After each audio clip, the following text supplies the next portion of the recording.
Good morning, everybody. I'm Ed Parcaut or Bobby Atkins, and we are the Veterans Edition of Real Estate Jerky.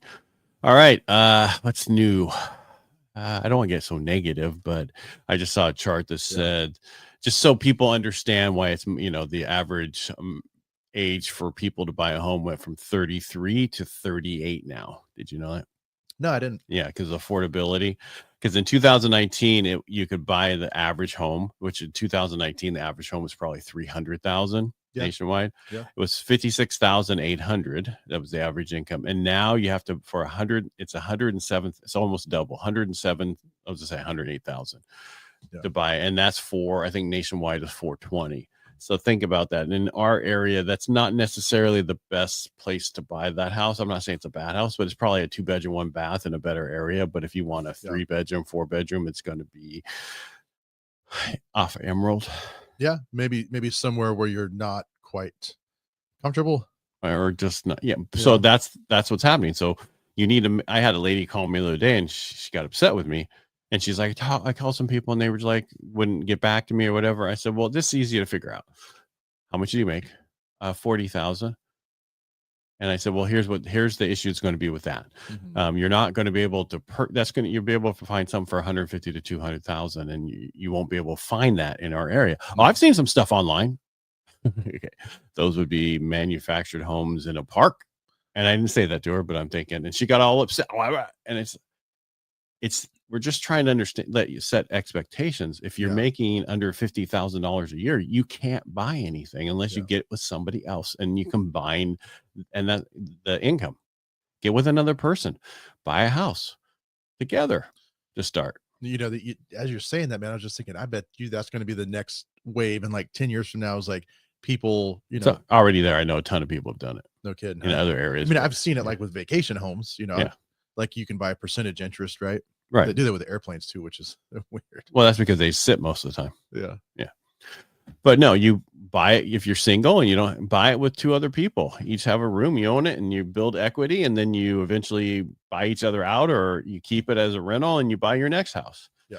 But so that you're in the market, because the average, where I have a banner here. So being a renter versus a homeowner in 2019. The homeowner has 40 times the net worth of a renter. So they have 295,500 versus 7,300. In 2024, it's 415,000 versus 10 grand. Yeah. And everybody's like, well, I got to get there. Yes, you got to get there. But we had such an increase in 20, and they'll caveat this, from 2020 through 2022, we went up in our area to 66%, about 22% a year, which is huge. And that's a lot, but that's what happens. You're going to see these, it might only go up 4 to 5% a year. And then all of a sudden a huge jump. We haven't seen 4 to 5%, except just recently. I think we're still in the 7 to 8% increase. We're never going to go back down there. We don't have enough homes built, and they're saying they're going to build a lot of homes, and the federal government's going to get into it. But the problem is most of the stuff is handled by the states when it comes to building homes. Well, it's so slow.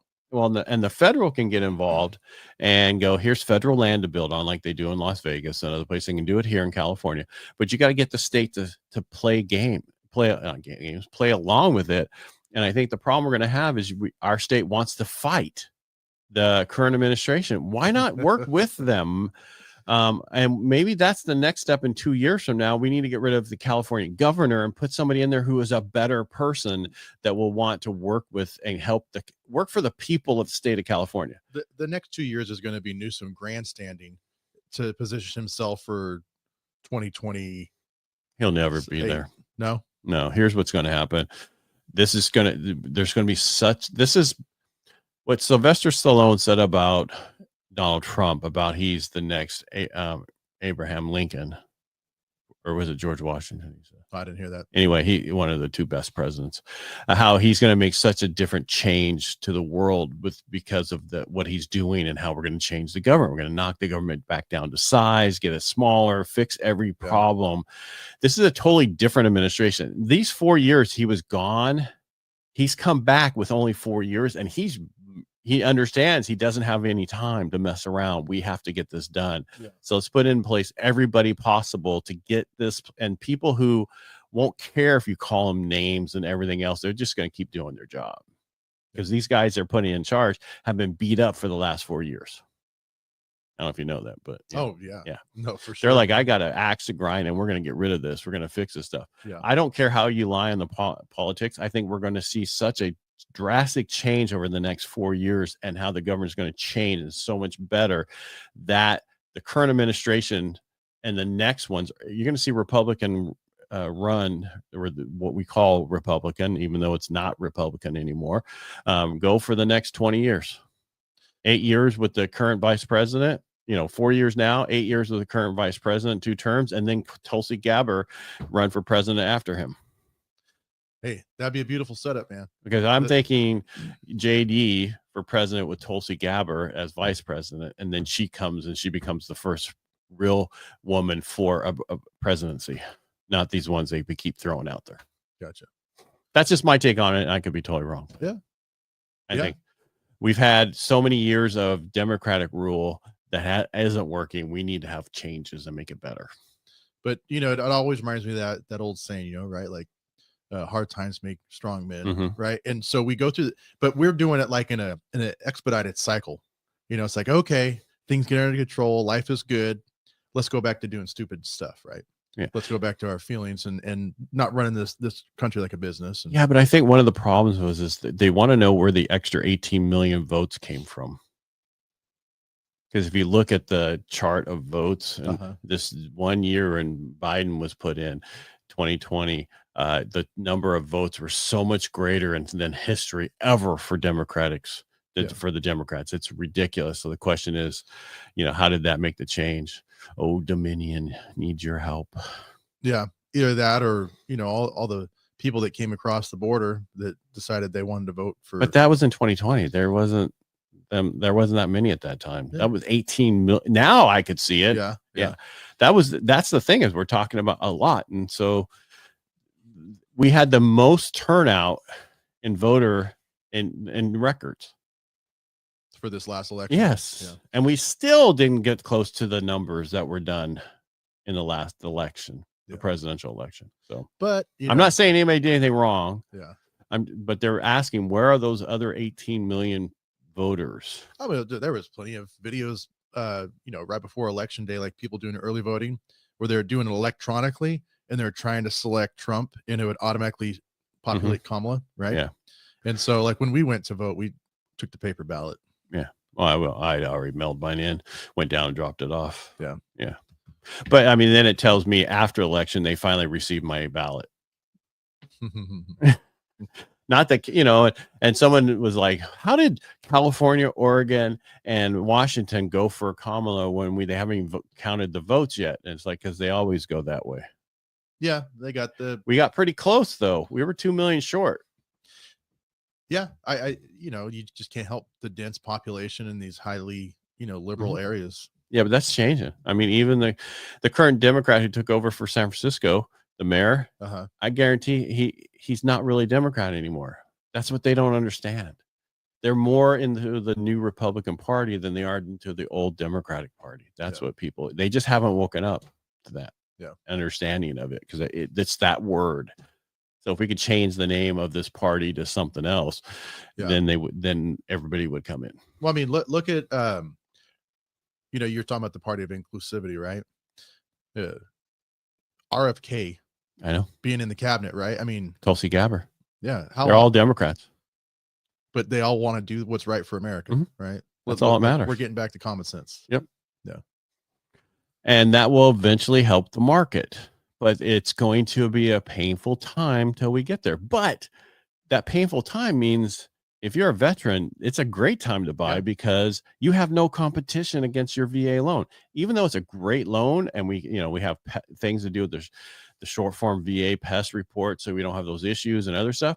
It's a great loan, but there's still agents out there who go, let's go conventional. You can go conventional. Let's go conventional instead. And it's like, no, fight for the VA. That guy signed on the line, or that lady signed on the line, or they're a widower and widow, and they have the right to they want to use the VA loan because of it. So don't fight it. And especially, I have some that are putting money down and they're still going VA.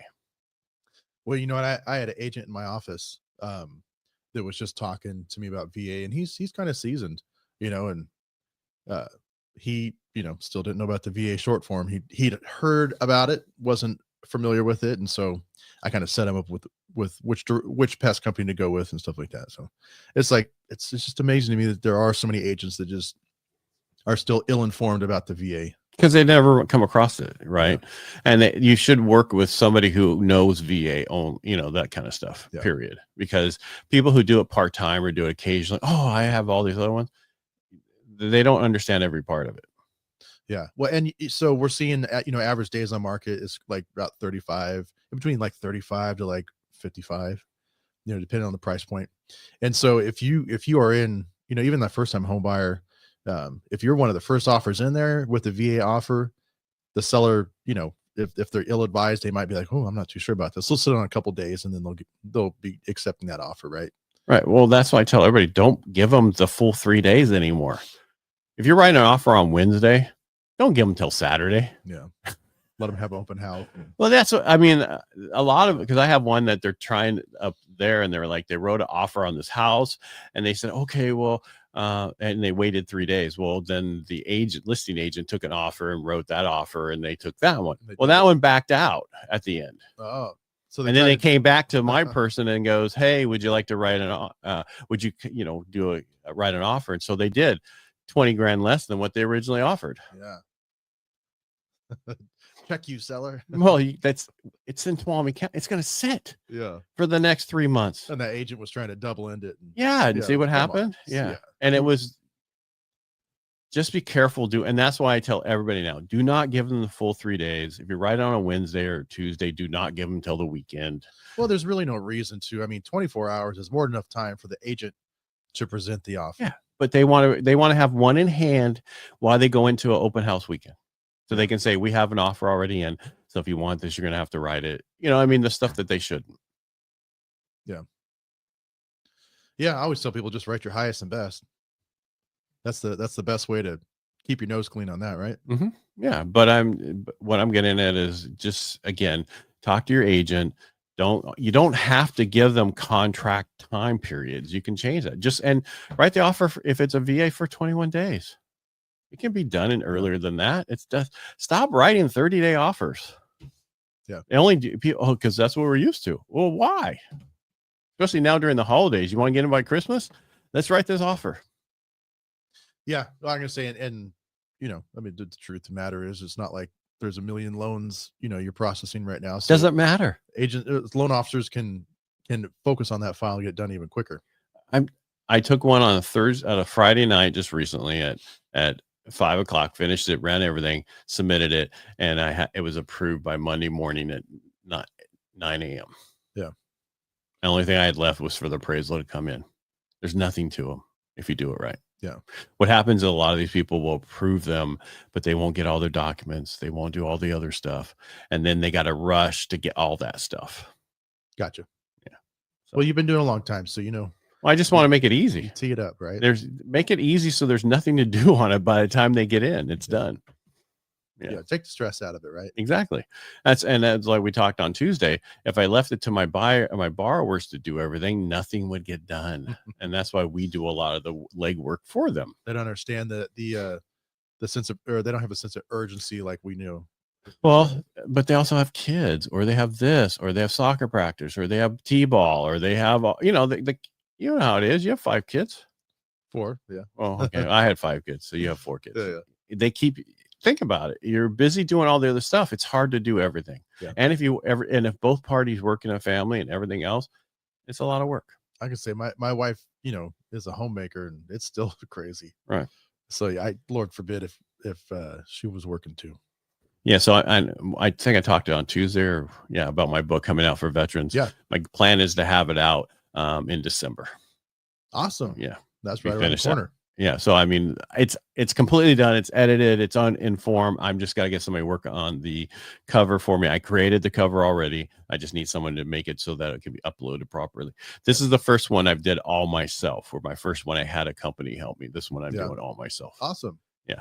So it's going to sound like you talking. Well, the first one sounded like me talking too. Yeah. Yeah. So it's in my voice because it has to be in your voice. So, but I've also learned how to write ebooks and all the other stuff you need to do. So, yeah. All right. Make it a great day. Thanks for being here, Bobby. If you have any questions, reach out to me. I'm Ed Parcaut everywhere. You can just email it ed@edparcaut.com. Reach out to Bobby at 209-550-1087. And thanks for being here. And we'll talk to you next week. Thanks, Bob. Awesome. Thanks, Ed. All right.